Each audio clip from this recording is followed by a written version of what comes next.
Puntang Pilipinas. Kay kaya. Demi. Apa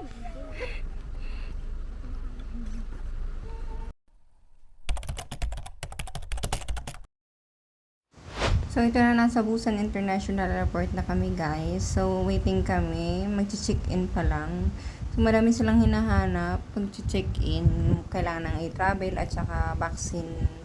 Yung certificate na vaccinated ka. Kami lang dalawa kasi yung dalawang baggage hindi naman. So, 7 days yung vacation namin sa Pilipinas, guys. Ngayon ko lang na-edit.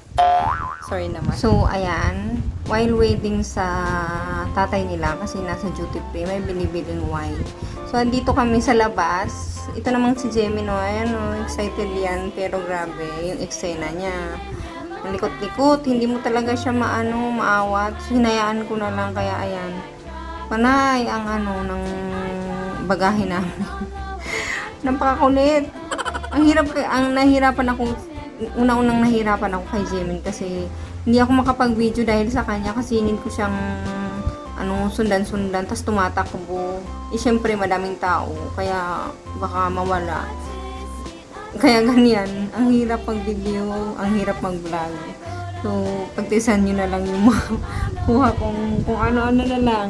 Ganito talaga, ang hirap pag may anak at may dala kang anak. Tapos, ikaw lang, mano-mano yung video mo, walang tagakuha sa'yo. Kasi yung isa ayaw kaming kuhanan.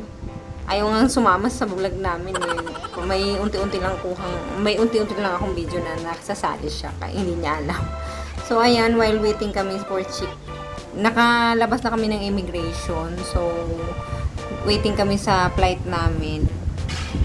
Bili muna kami sa duty free ng mga pasalubong namin. Meron naman kami pasalubong, kaya lang, so, konti lang. Kaya bumili ulit kami ng kahit konting pasalubong sa mga taong dadatnan namin sa Pilipinas. Ayan, naglaro na. Yan, baho. Hindi ka mahihilo sa airplane. Mahilo sa plane.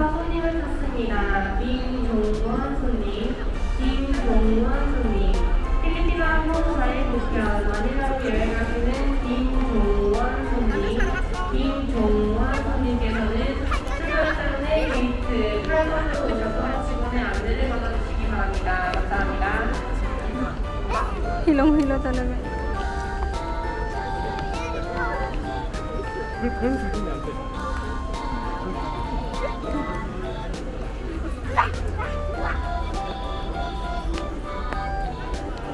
Ang ganda ng mga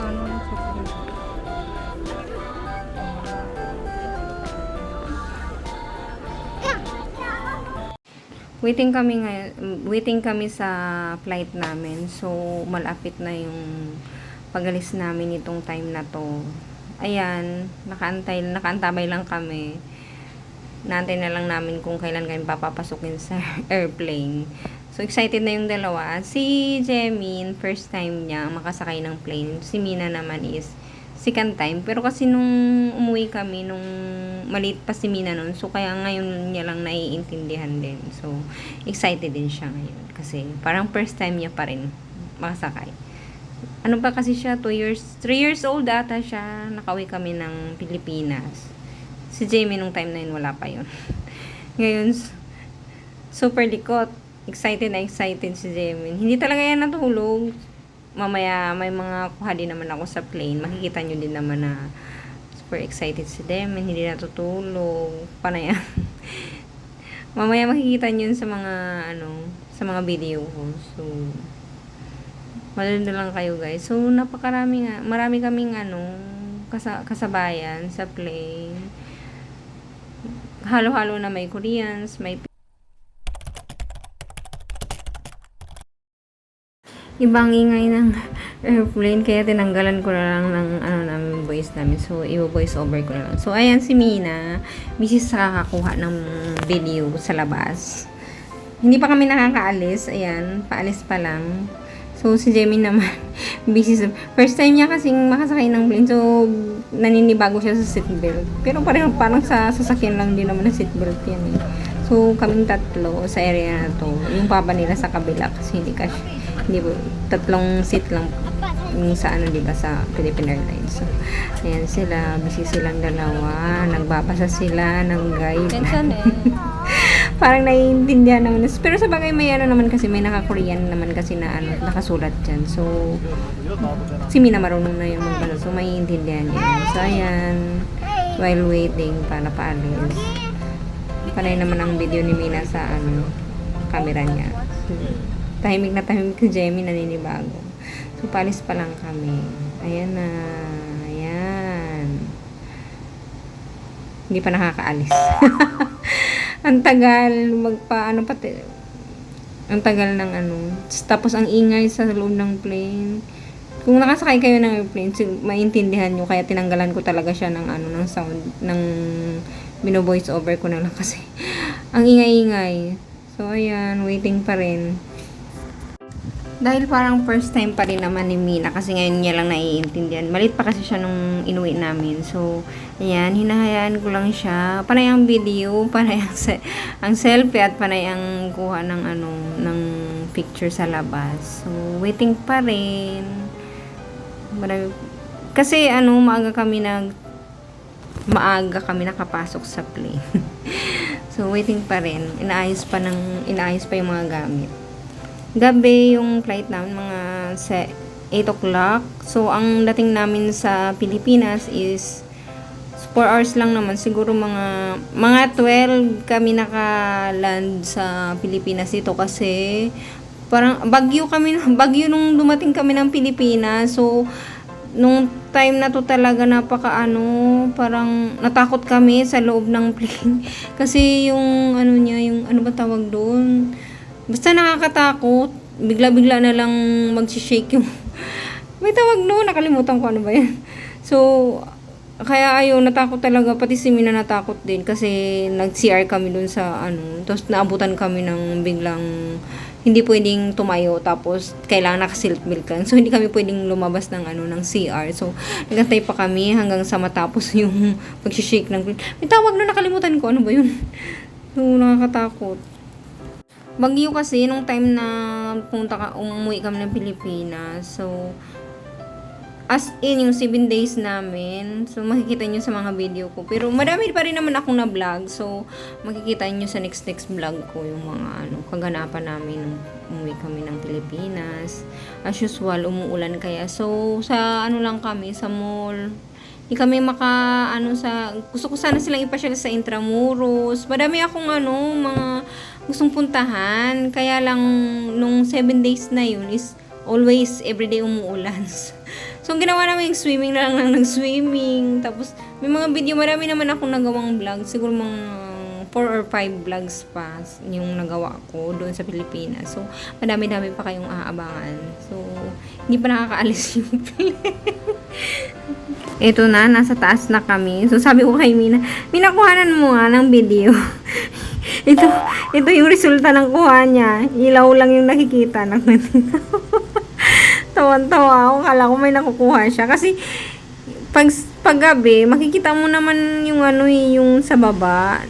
Hindi niya siguro nakuha talaga. Kasi siya nakapwesto sa may bintana. Kaya so, ayan, yung dalawa, ayaw magsitulog. Sabi ko, matulog muna kayo. Ayaw magsitulog, kaya yung panay ang cellphone. Excited talaga sila kasi first time nila sa Pilipinas. Ayan, panay ang cellphone. Palipad pa lang to eh. Ayan, madaming kasabayan. Karamihan Pilipino, Koreans. So, ayan sila. Panay ang cellphone. Nag-aaway pa. Waiting sa pagkain yan. Philippine Airlines, pero naman silang libreng pagkain. So, ayan. Ay, Diyos ko. Ang hirap pagdala ng bata. Siguro next uwi namin mga lalaki na to. Hindi na ako mahihirapan. May enjoy ko na yung bakasyon ko, siguro. Next, uwi. Sana, next uwi hindi bagyo. Kasi ang hirap pag bagyo din. Mahirap din sa Manila. Parang, siguro next uwi ko parang, hindi na ako sa Manila siguro. Kasi, ulis traffic. Doon ka, yung oras mo, mauubos lang sa sa kalsada kasi traffic. Ayan, may kasabayan kaming bata. Ang kulit-kulit niyan. Lagi silang nag-uusap ni Mina kahit ano sa the whole namin yung biyahe. Wala silang usap na dalawa. Madaling araw, dumating. Gusto nang mag-swimming. Good morning! Welcome to the Philippines, mga bagets. Madaling araw eh. Parang ganito lang yung flight Korea. Naloging incheck. The next day.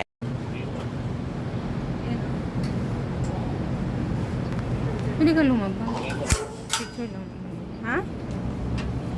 Mahuluganin na yung cellphone, bahala ka talaga. Ay, hindi, wala pa. Wala pang lifeguard eh. Si Jimin gusto na mag-swimming, wala pang lifeguard. Yan. Wala pa. Hindi pa nagsiswimming yung tao eh. Ay, ito na niso. Sana mo so. Pero nag-swimming na siya. Pwede na nga. Pero wala pang lifeguard. Pakainin mo muna. Monjo mo go. Kronika na yung iso yung jang he. Ayun o si ate. Like and subscribe. See you next vlog. Next day ulit ng bakasyon namin. Bye-bye.